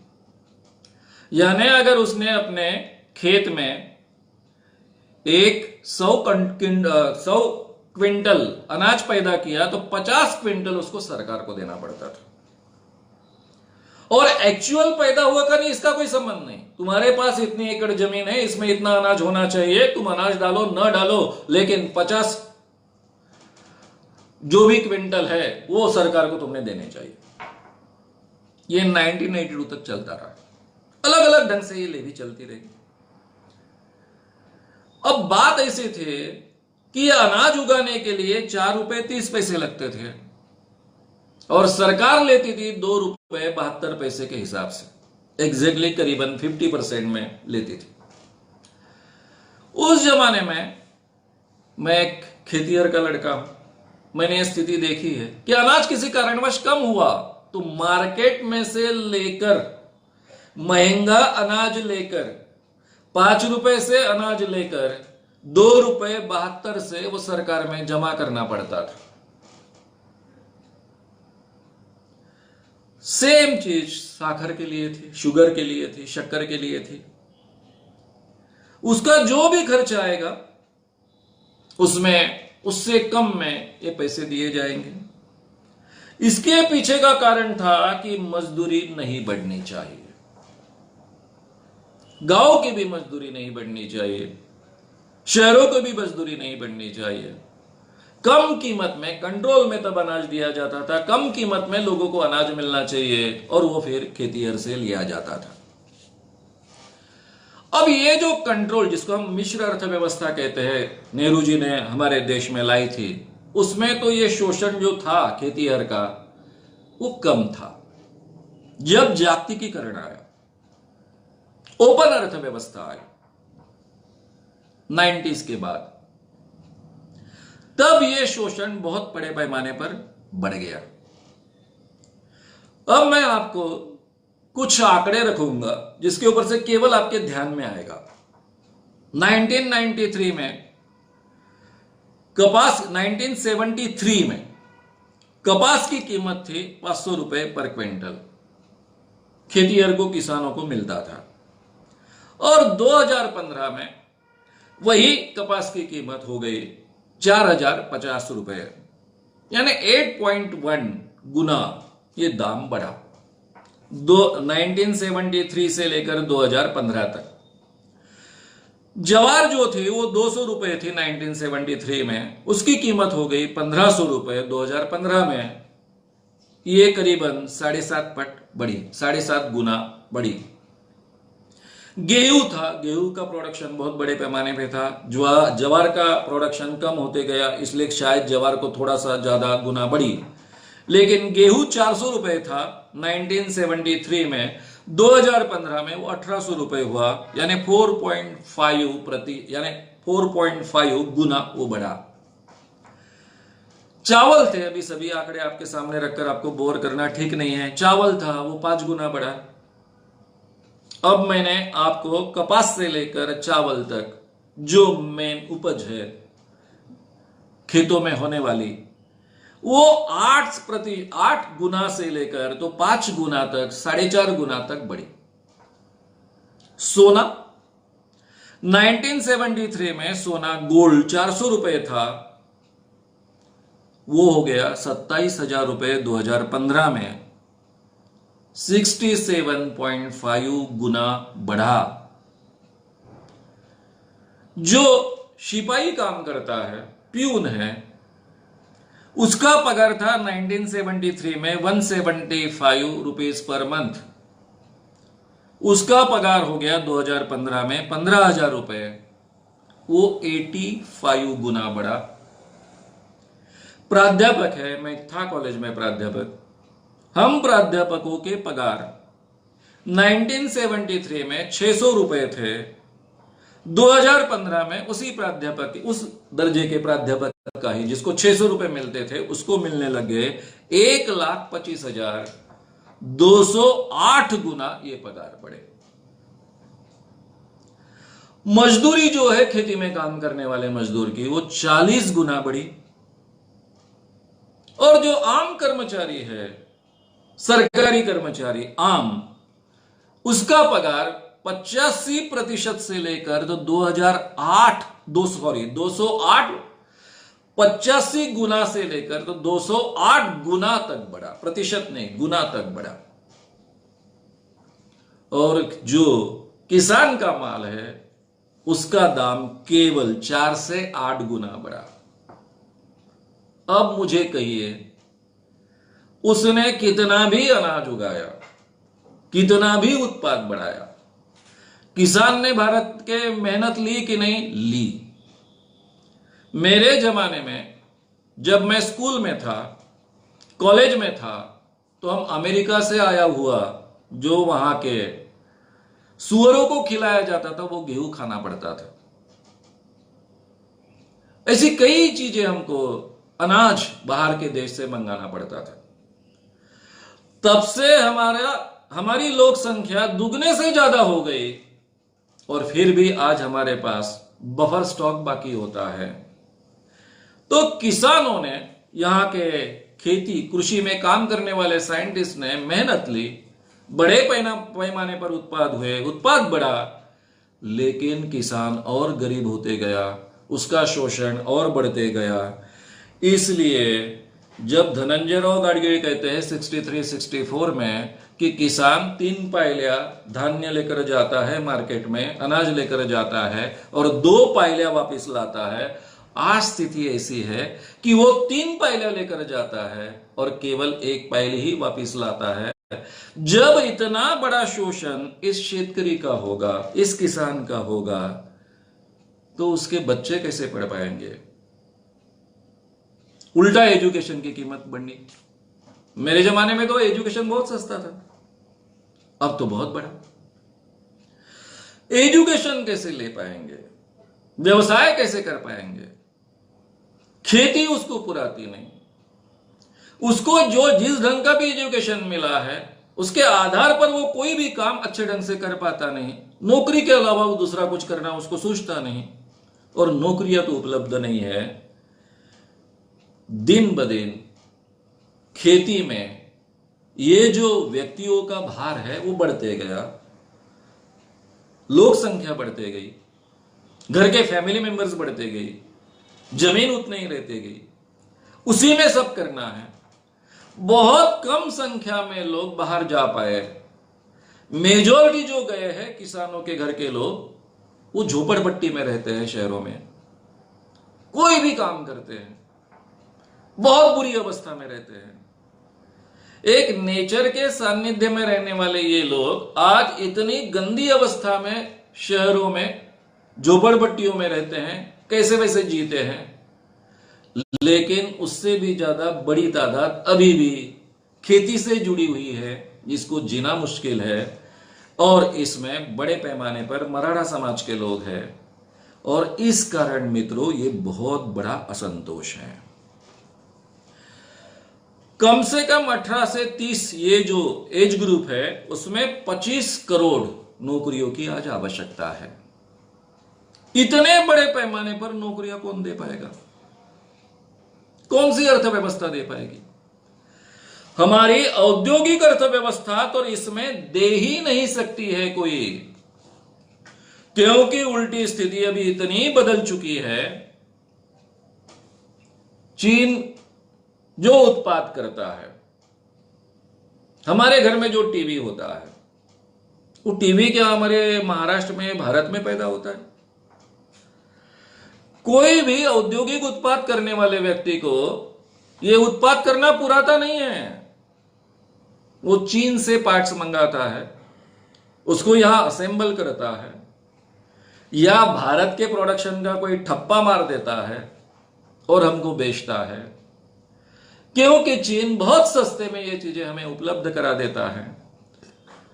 उल्टा अगर हमारे कारखानों में हम ये चीजें पैदा करें तो महंगी गिरती है, जागतिक कंपटीशन में टिक नहीं सकते हैं। कहां मेक इन इंडिया होने वाला है? कैसे होने वाला है? चीन और बाकी अर्थव्यवस्था को रोकने की हमारे पास क्या यंत्रणा है? खुली अर्थव्यवस्था में इसकी बहुत मर्यादा है। इसलिए औद्योगिक क्षेत्र में हम ज्यादा नौकरियां, ज्यादा रोजगार निर्माण नहीं कर सकते हैं। और इसीलिए हमारे शायद प्रधानमंत्री कहते हैं कि भाई आप पान का ठेला लगाओ, चाय का स्टॉल लगाओ।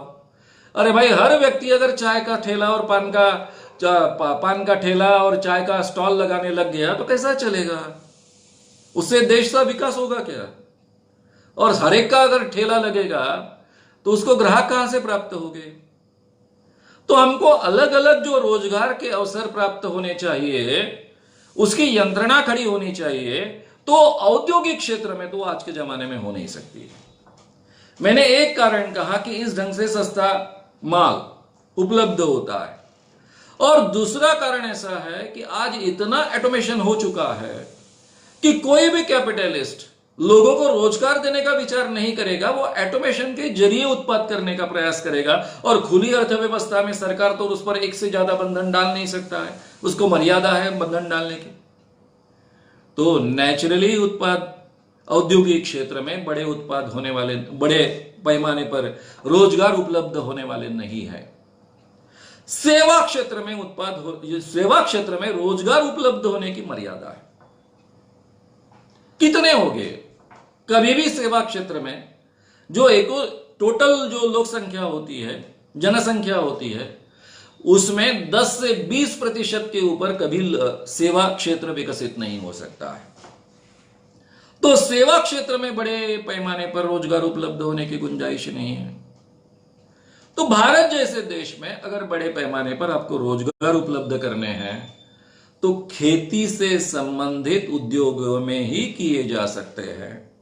और खेती से संबंधित उद्योग कब बढ़ेंगे? जब किसानों के माल को अच्छे दाम मिलेंगे, कम से कम वो अच्छा व्यवसाय कर पाए अपने किसानी का, उतने दाम मिलेंगे, तभी वो बड़े पैमाने पर सही ढंग से खुद जी पाएगा, बड़े पैमाने पर देश के लिए उत्पाद कर पाएगा। और उसमें से और ज्यादा बड़े पैमाने पर अगर हम ठीक ढंग से नियोजन करेंगे तो उसके आधार पर खेती आधारित व्यवसाय, खेती आधारित उत्पाद, खेती आधारित सही मायने में देखा जाए तो जिसको हम उत्पाद का जो भी औद्योगिकरण करना चाहे वो उसके आधार पर अगर करेंगे तो ही मित्रों बड़े पैमाने पर हम रोजगार उपलब्ध कर पाएंगे और शायद ये रोजगार की समस्या कम कर पाएंगे। मुझे क्या डर लगता है उतना ही मैं यहां कहूंगा। मराठा क्रांति मोर्चा, ये पूरा का पूरा असंतोष है, ये मराठाओं का नहीं है, ये किसानों का है। महाराष्ट्र में या भारत में केवल मराठा किसान नहीं है, उनके साथ में बाकी भी जातियां किसान है, कम संख्या में है लेकिन है, उनकी भी ये समस्या है। तो ये केवल मराठाओं की समस्या नहीं है, केवल जाटों की समस्या नहीं है, केवल पाटीदार पटेलों की समस्या नहीं है, केवल गुर्जरों की समस्या नहीं है, या फिर दक्षिण में जो भी ये जातियां है जो खेती करने वाली उनकी समस्याएं नहीं है, ये किसानों की समस्या है। और ये समस्या हमारे देश के अर्थव्यवस्था ने, जागतिक अर्थव्यवस्था ने खुद निर्माण की है। पूरे देश के किसान, पूरे दुनिया के किसान ये सब्सिडी पर जीते हैं। अब जो अर्थव्यवस्थाएं बहुत प्रगत है, दूसरे देशों का शोषण कर सकती है अलग अलग आधार पर, वो अपने किसानों को अतिरिक्त पैसा देती है, उनको जिंदा रखती है, क्योंकि अनाज के बिना कोई भी व्यक्ति जिंदा नहीं रह सकता। इसलिए वो यंत्रणा इस ढंग से वो कर पाते हैं। चाहे अमेरिका हो, चाहे कोई भी देश हो, उनको यही यंत्रणा अमल में लानी पड़ती है। तभी औद्योगिक विकास का ये जो ढांचा है, जो मैंने कहा शुरुआत में कि यहां से अतिरिक्त मूल्य लेने का और वो इधर देने का औद्योगिक विकास के तरफ, इसके जरिए विकास को करना, औद्योगिक विकास को, ये ढांचा बाकी देशों में चल पाया। हमारे देश में हम ऐसी अवस्था में नहीं है कि किसानों को बड़े पैमाने पर सब्सिडीज हम दे। यहां तो किसानों को जीने के लिए नहीं दे सकते हम, तो सब्सिडीज क्या देंगे ज्यादा की। इसलिए हमारे अर्थव्यवस्था की ये जो दिशा है उसको हमको थोड़ा तो भी डाइवर्ट करना पड़ेगा। किसानों को उत्पाद जो वो करता है, जो स्वामीनाथन ने कहा कि उसकी प्रोडक्शन कॉस्ट प्लस 50%, इतना तो कम से कम देना पड़ेगा। वो अगर आग्रह से हम देंगे तो पैसे तो पैदा नहीं होते, नेचुरली हम लोगों के पगार कम होंगे। जो मध्यम वर्ग और उच्च मध्यम वर्ग है उनके पगार कम होंगे। जो भांडवल तंत्र संभालने वाले कैपिटलिस्ट है उनका नफा कम होगा, तभी जाकर किसानों को हम दे पाएंगे। क्योंकि किसानों की संख्या पूरे देश में 50% से ज्यादा है, उस पर डिपेंडेंट लोगों की संख्या 70% तक है। तो इतने 70% लोगों का अगर हित करना हम चाहेंगे तो हमको ये निर्णय कठोरता से लेना होगा। मैं कई सालों से ये बातें जानता हूं, जब भी मुझे अवसर मिलता है मैं रखने की कोशिश करते आया हूं, लेकिन मैं इसको ज्यादा महत्व नहीं दे पाता था, क्योंकि मुझे मालूम था कि ये अर्थव्यवस्था का चक्र उल्टा करने की क्षमता किसी में नहीं है, किसी सरकार में नहीं है। लेकिन जब मराठा क्रांति मोर्चे इतने बड़े पैमाने पर आने शुरू हुए, निकलने शुरू हुए, तो मेरी आशा बढ़ी। अगर ये मराठा क्रांति मोर्चा, इसमें शामिल हुए युवक इस बात को अच्छे ढंग से समझ ले, ये हमारे जो भी समस्याएं हमारी है, हमारे जो सवाल है वो खेती से जुड़े हुए सवाल है, और वो सॉल्व किए बिन हमारे कोई समस्या हल होने वाली नहीं है। ये बात को अगर अच्छे ढंग से समझ ले, इस अर्थव्यवस्था का अगर ठीक ढंग से हम अभ्यास कर पाए और सरकार पर यह प्रेशर बढ़ा पाए कि आपको किसानों के माल को कीमत देने ही पड़ेगी, केवल नाटक कर कर नहीं चलेगा। चुनाव आए तो आपने कह दिया कि हम प्रोडक्शन कॉस्ट प्लस 50% देंगे। चुनाव के वक्त हमारे प्रधानमंत्री जी ने भी कहा, महाराष्ट्र के मुख्यमंत्री जी ने भी कहा, लेकिन आगे कुछ नहीं हुआ। अभी डिक्लेयर किया कि हम देने वाले हैं, लेकिन डिक्लेयर करने से होता नहीं है, एक्चुअल उसकी यंत्रणा खड़ी करनी होती है। किसान वहां आसानी से आए, अपना माल सरकार को बेचे, सरकार ने वो पैसा उनको देना चाहिए।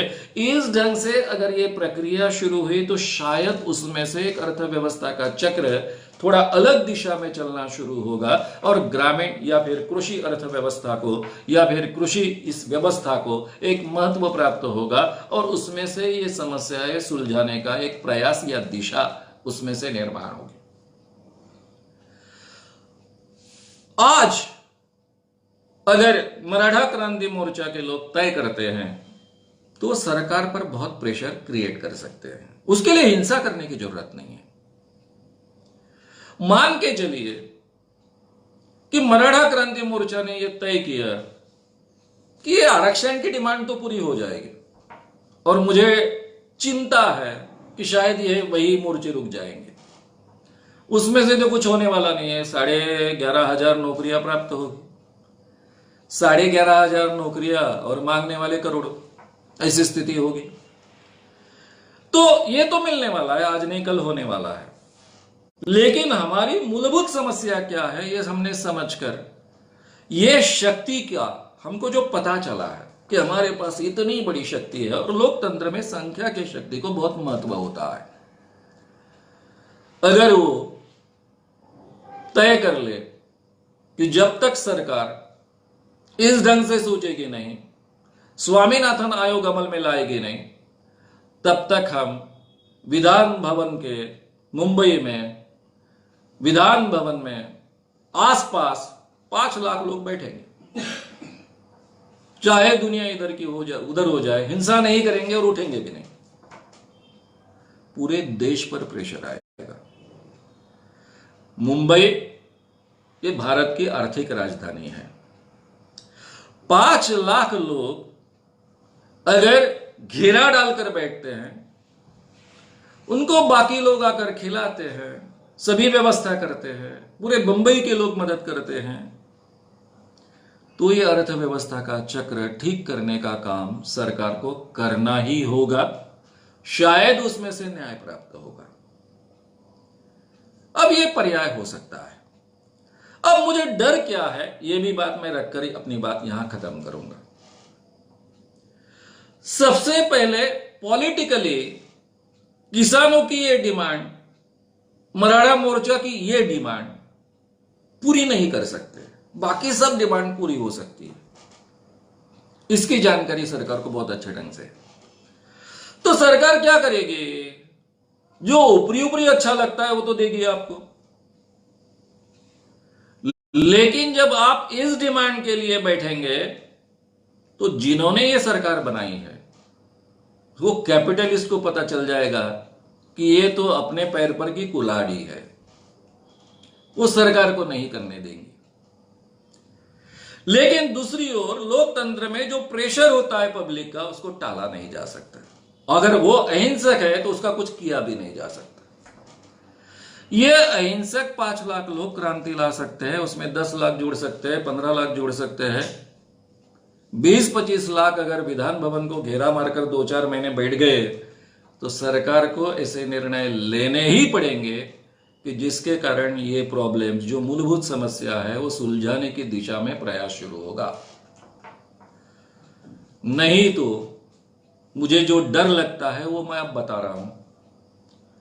मराठा क्रांति मोर्चा के बहाने महाराष्ट्र के मराठाओं को अपनी ताकत का एहसास हो चुका है, संख्या की ताकत का भी एहसास हो चुका है।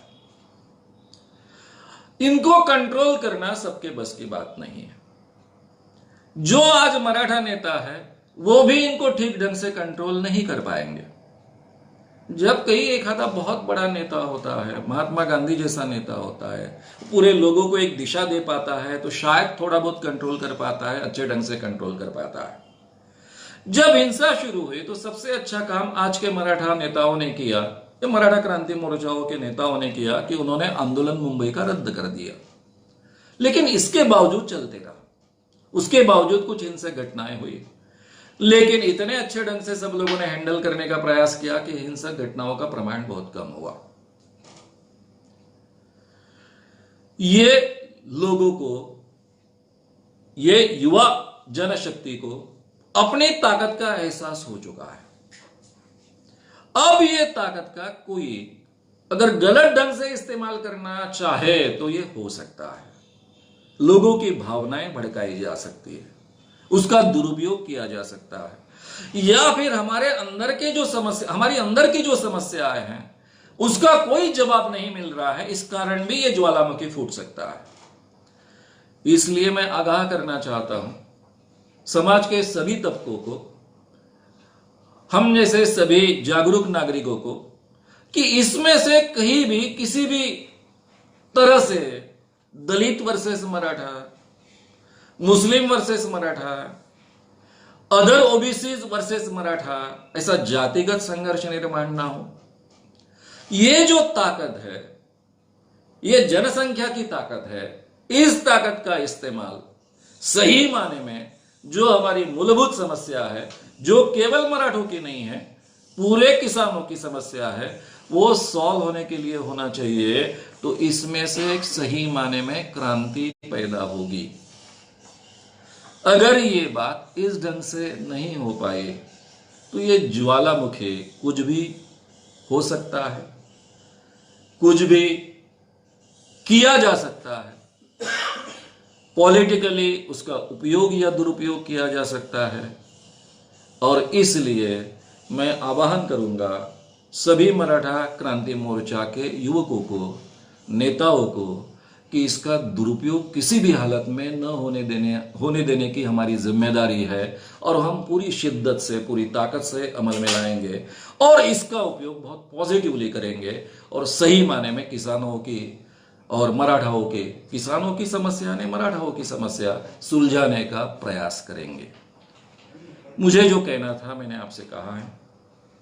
आपके दिमाग में जो भी सवाल है, बहुत भाषण लंबा हो चुका, उसमें अगर कुछ सवाल है लेने लायक तो मैं लूंगा और आपसे बात और कुछ मिनट जारी रखूंगा। सवाल तो कुछ नहीं है, प्रतिक्रियाएं है, ऐसा मुझे कहा गया है। मित्रों, आप डेफिनेटली इसके बारे में आपके कुछ सवाल है, प्रतिक्रियाएं हैं तो भेजिए। अगर आपको लगा कि ये विचार लोगों तक बड़े पैमाने पर पहुंचना चाहिए तो आप लोगों को बड़े पैमाने पर शेयर कीजिए। यूट्यूब चैनल पर कई व्याख्यान हैं, उस व्याख्यानों का भी आप आनंद लीजिए। कुछ दिनों से मैंने तय किया कि मैं हिंदी में बोलूँगा, मराठी में मैं बहुत सहज होता हूँ, कैसे भी बैटिंग कर सकता हूँ।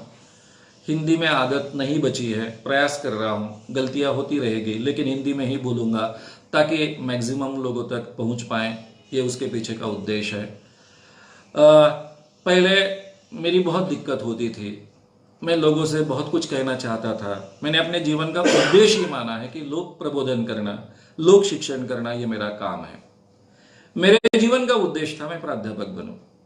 एक कॉलेज तक मैं सीमित नहीं रहा, मेरा दायरा मैंने बढ़ाया और मैं लोगों से हमेशा बात करना चाहता हूं, उनका प्रबोधन करना चाहता हूं, उनको समझना चाहता हूं, उनके भी विचार समझना चाहता हूं। और ये करने के लिए मैं पूरे भारत में व्याख्यान देते घूमता आया हूं। अब उसके लिए बहुत खर्चा आता है, उसका आयोजन करने के लिए बहुत मर्यादाएं आती है। फिर अलग अलग जिसको हम मीडिया कहते हैं उसका उपयोग करने का प्रयास करते गया, लेकिन वो मेरे हाथ में नहीं था, किसी और के हाथ में रहता था। नेचुरली उसको बहुत मर्यादा थी। लेकिन अभी फेसबुक लाइव जैसे और जिसको हम यूट्यूब कहते हैं, ऐसे जैसे माध्यम से मैं इजीली आप तक पहुंचते पाऊंगा और आपके साथ संवाद करते पाऊंगा। काफी लोगों ने मुझसे कहा, प्रतिक्रियाओं के जरिए कहा कि सर आप फेसबुक लाइव रोज करिए। प्रयास करूंगा कि रोज आपके साथ जुड़ते जाऊं, आपके साथ बात करते जाऊं। धीरे धीरे ये जो नई टेक्नोलॉजी है उसके साथ में एडजस्ट होने के लिए और वो यंत्रणा खड़ी करने के लिए जो समय लगता है वो लगेगा, लेकिन ये बातचीत होती रहेगी। अभी तो मैंने बहुत अच्छे ढंग से ये बातचीत आपसे की, वो वन वे रही, मैं बोलते रहा, आपने सुनना चाहिए ऐसी अपेक्षा करते रहा। इसको टू वे करने का भी हम प्रयास करेंगे धीरे धीरे और रेगुलर आपके साथ में संवाद करते रहेंगे। उसके बारे में जो भी आपके पास जानकारी है पहुंचाई जाएगी। यूट्यूब चैनल है, श्याम मानव के नाम से ही है, वहाँ भी आपको कुछ ऐसी चीज़ें मिलती रहेगी। वो हम शुरू करना चाहते हैं, उसको आप अवश्य सब्सक्राइब करते जाइए, उसके साथ जुड़ते जाइए और ये फेसबुक लाइव के जरिए जो मैं आप तक पहुँच रहा हूँ वो भी लोगों तक पहुँचाने का, बड़े पैमाने पर पहुँचाने का काम कीजिए। अगर मेरी कुछ गलतियाँ होती है तो बिल्कुल निर्भीड होकर मुझसे कहिए। अगर आपको मेरे विचार कुछ अलग लगते हैं, गलत लगते हैं, तो वो भी आप मुझसे कह सकते हैं। विचारों के बारे में मैं बहुत खुला हूं, लेकिन अपेक्षा इतनी है कि मैं हर व्यक्ति का बहुत सम्मान करता हूं, किसी के बारे में कभी अनादर से बात नहीं करता हूं। तो आप भी ये मर्यादा मेरे साथ रखेंगे और संवाद चलते रहेगा। उसमें से वाद भी निर्माण हुआ तो मुझे कोई हर्ज नहीं, पूरी जिंदगी मेरी पूरी जिंदगी उसी में गई है। लेकिन एक दूसरे का सम्मान करते हुए ये वाद होना चाहिए, संवाद होना चाहिए। वाद का रूपांतर संवाद में कैसा करना, इसके बारे में तो मैं करते ही आया हूँ, वही कोशिश रहेगी। हम एक दूसरे से मिलते रहेंगे, बातचीत करते रहेंगे। बहुत बहुत धन्यवाद। धन्यवाद। कुछ सवाल बाद में आए? हाँ, कुछ सवाल आए तो मैं लेता हूँ। अतुल कसबे और संतोष मनाले, इन दोनों का लगभग एक ही सवाल है कि मराठा समाज या मराठा क्रांति मोर्चा, इनके आगे सही दिशा क्या हो, उनकी क्या दिशा होनी चाहिए, आप क्या कहेंगे? अतुल कसबे और अतुल कसबे और संतोष मनाले, इन्होंने ऐसा सवाल पूछा है कि मराठा क्रांति मोर्चा की आगे की सही दिशा क्या होनी चाहिए।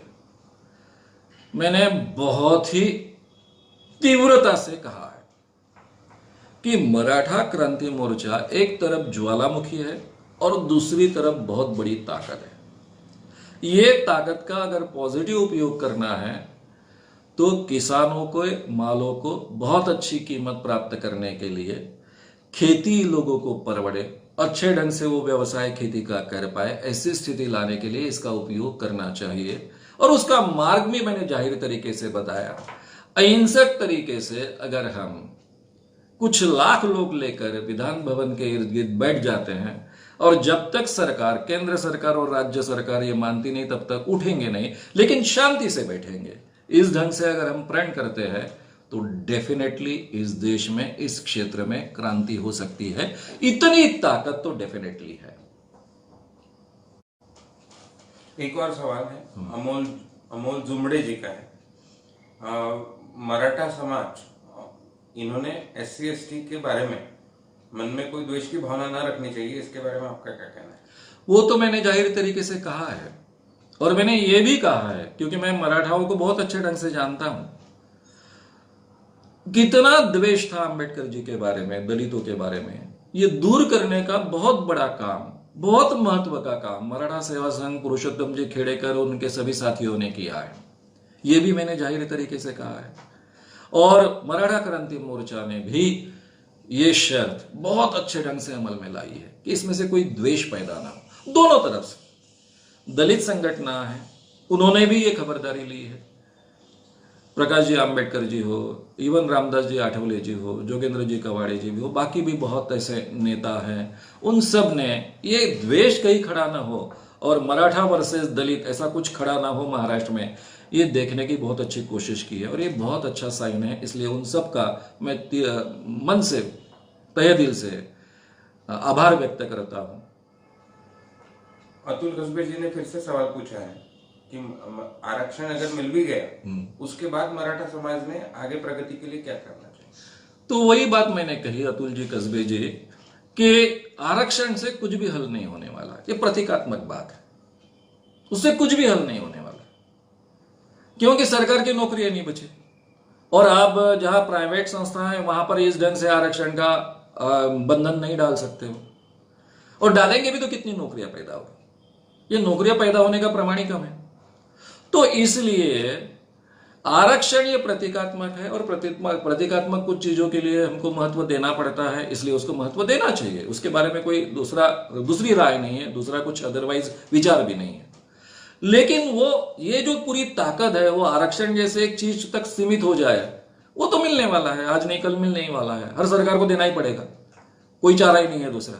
उसके लिए क्या करना पड़ेगा, कॉन्स्टिट्यूशन में बदल करना पड़ेगा, सब किया जाएगा, होगा वो, लेकिन उससे कोई प्रॉब्लम हल नहीं होने वाला। इसलिए इस ताकत का उपयोग जो सही समस्या है वो सुलझाने के लिए होना चाहिए, और ये पहली बार ये अवसर निर्माण हुआ है। शरद जोशी को अगर इतना बड़ा समर्थन उस जमाने में मिल जाता तो शायद कुछ अलग हो जाता, लेकिन तब नहीं हो पाया। तो ये बहुत अच्छा अवसर है मराठा क्रांति मोर्चा का, ऐसा एक पॉजिटिव उपयोग जो देश के लिए बहुत उपयुक्त होगा, क्योंकि देश की सुरक्षा और देश का जिंदा रहना ये तो किसानों पर डिपेंड है। भारत जैसे 130 करोड़ लोगों को पूरे दुनिया नहीं खिला सकती, वो भारत के किसान ही खिला सकते हैं। पूरे दुनिया में इतना अनाज कहीं पैदा नहीं होता। अगर किसान मरेंगे तो देश भी मरेगा, और इसलिए ये मार्ग हमको ढूंढना पड़ेगा, खोलना पड़ेगा, और ये सामर्थ्य आज इन आंदोलनों में आ चुका है। इसलिए मैं बहुत आग्रह से ये बात कह रहा हूं। सर, रमेश देसाई ने आपका नाम और नंबर पूछा है। मेरा नाम श्याम मानव, मेरा नंबर है 9371014832। मैं नंबर फिर से रिपीट करता हूं, 9371014832।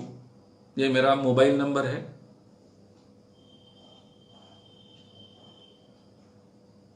ठीक है, अभी रुकते हैं। बहुत बहुत धन्यवाद, धन्यवाद, धन्यवाद।